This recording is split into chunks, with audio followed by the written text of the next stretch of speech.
Ozempic / Wegovy blindness. Lilly sends out cease to desist orders. Let's get into this GLP1 news.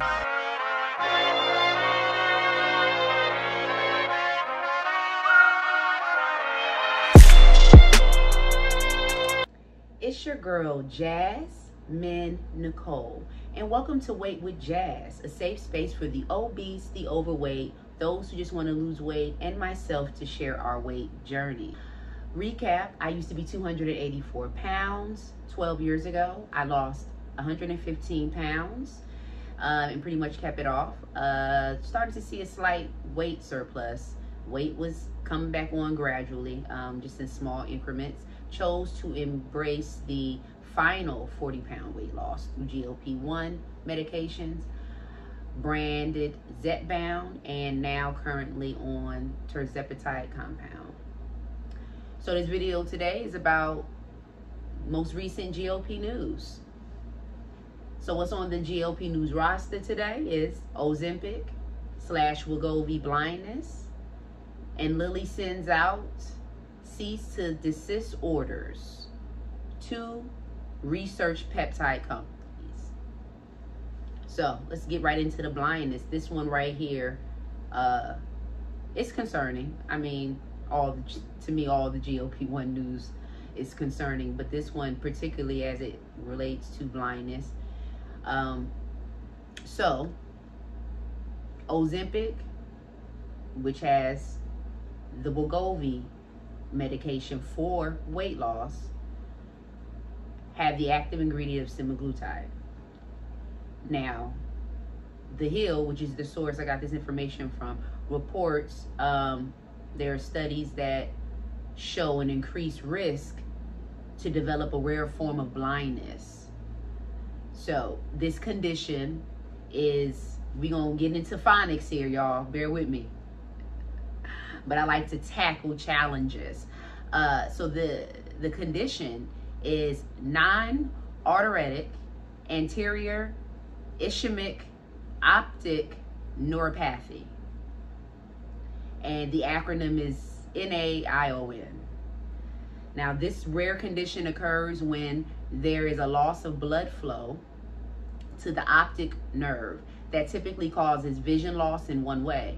Visual loss usually does not get significantly better or worse once it occurs. Researchers looked specifically at the subgroup of about 1,700 patients who were overweight or obese or had diabetes, and compared the frequency of NAION in those who were prescribed semaglutide, the ingredient in Ozempic and Wegovy, to those who were not. Out of the 194 patients with type 2 diabetes who took semaglutide, 17 eventually developed NAION. You just say NAION, but I hear people just constantly spelling it out. Over the course of 36 months, researchers observed per study, this rate of diagnosis was more than 4 times higher than those who were not prescribed semaglutide. Also note that diabetes can cause blindness. Just keep that in mind. So let's really get to the crust of this news here. The legalities. Lilly sends out cease to desist orders to research companies giving out research peptide medications that these companies technically are not licensed and approved to distribute medication on research that are considered at a research level only, meaning that they're not ready for distribution to the actual public.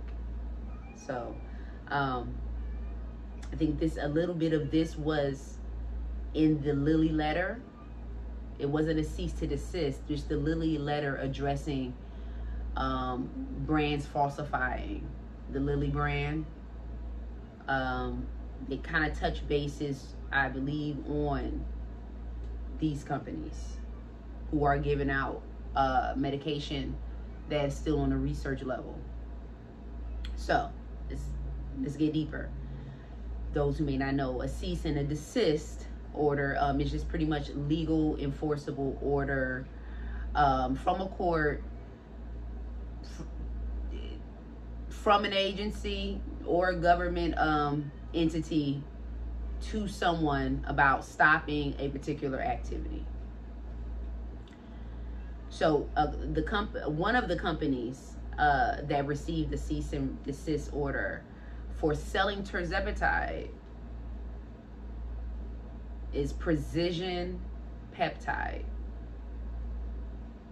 Now, these are specifically research companies. These are not compound pharmacies. Now, this to me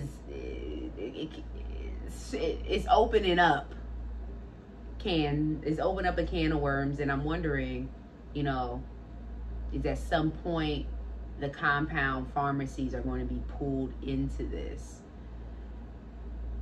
But according to, you know, the legal rules, no. Because compound pharmacies, listen, this is affecting the research peptide companies, and from my understanding, I do not believe research peptide companies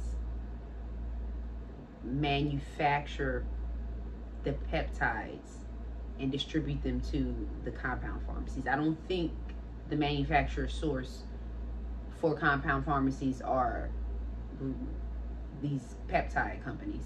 I don't think they are. If any of them are, that can be a problem. And on different levels, because that means it's even more unregulated, because, you know, these are peptide research companies. That's something different. Even though Tirzepatide is considered a peptide, but it's still like different in the process and regulatory oversight and all that is completely different from compound pharmacies.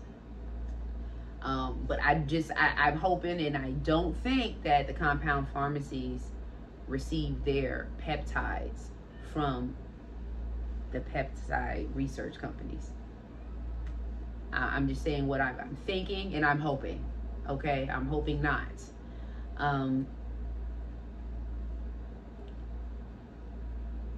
All I know is stuff is going on, and I am stocking up on Tirzepatide just in case some more legal maneuvers, you know, come underway involving the compound pharmacies. But as of now, GLP1 compounds remain approved for production by the FDA as long as a shortage exists. Cease and desist orders, you know, they were not sent to compound pharmacies.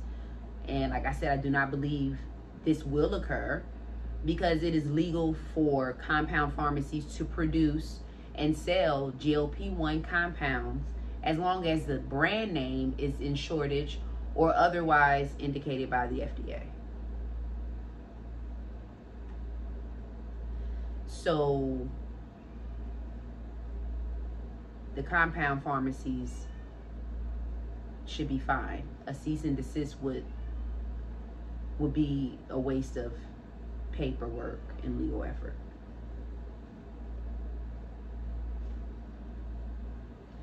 Unless the FDA rule change, you know, if the FDA rules don't change and they remain as they are, as a partial oversight for these compound pharmacies, then the compounds are safe, y'all. So we gotta stay up to date with this information, okay? Because at any moment, our medication source can be compromised, okay? Listen, this is not a game, so I really want to, I love staying up to date with this information. It's imperative for me because I'm on this medication, and I love bringing the information that I find out to all of you because a lot of you are on the medication as well. But this was really interesting news. The blindness thing really was interesting and concerning. It's an interesting discovery. It's not something that is affecting the mass, but it's good to know that there are implications that are coming down the line based off of studies. Like, more studies are being held on the use and just the long-term use of these medications. Now, a lot of this stuff seems to be completely like targeted to semaglutide, a lot of it. Hoping Tirzepatide doesn't get pulled in any way for negative implications, but other than having nausea for the most part. But it seems like semaglutide, Ozempic, Wegovy seems to be having some real harsh effects. Okay, really harsh side effects. It seems like the side effects are a little more invasive than Tirzepatide side effects, and I've been thinking about that for a little while, guys. We all claim to, know and push this active ingredient in Ozempic, the active ingredient in Zepbound, as if that's the only ingredient in these medications. Do we know for certain the complete ingredient formulation in Ozempic? Do we know the exact ingredient formulation in Wegovy or in Zepbound? All we do know is that an active ingredient of Tirzepatide is in Zepbound and semaglutide in Ozempic. Is that the only thing that's in the GLP1 medication? I'm just wondering, is it the only ingredient? Is it cut with anything else? Is other stuff in there, other sterile ingredients in there? To make it specifically just a little different, aside from the name, different from the actual compound? Or is it just solely one ingredient? Just wondering, is it just one ingredient in that semaglutide or Tirzepatide? And then the compound just has the two ingredients, the inactive and the active. The Tirzepatide and whatever inactive ingredient. But I'm just wondering, because the side effects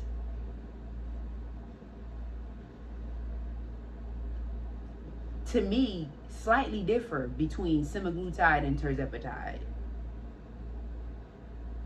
And we do know they're both GLP1 medications designed to do the same thing, but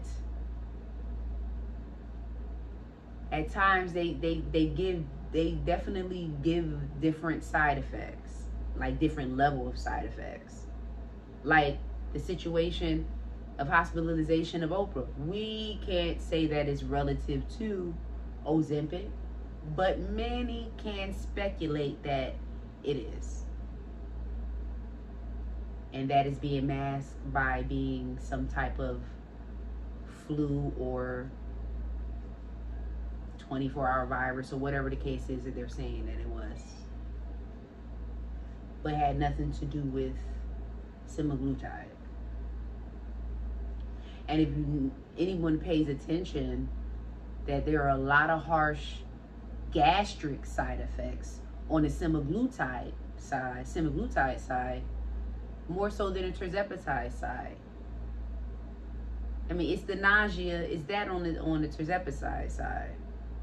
And I believe that's still the same on the semaglutide, but it seems like that side provides more of a risk for more intensified gastric effects and conditions such as, paralysis, stomach paralysis. I'm not sure if I heard of that being in a condition someone experienced on Tirzepatide. So it just makes me think, like, is it exactly just the active ingredient, or is it something different that really separates it from the compound? I don't know. Just my thoughts and what I'm thinking. But yeah, that was the GLP1 news. for the day, for the week, because I think the last update I provided was about a week ago relative to GLP1 news. It was the Lilly letter. So thank you guys for tuning in. I really appreciate it. Like, comment, and subscribe so I can keep moving forward and keep giving y'all this wonderful content. Y'all, I'm gonna get at y'all the next video. Be real.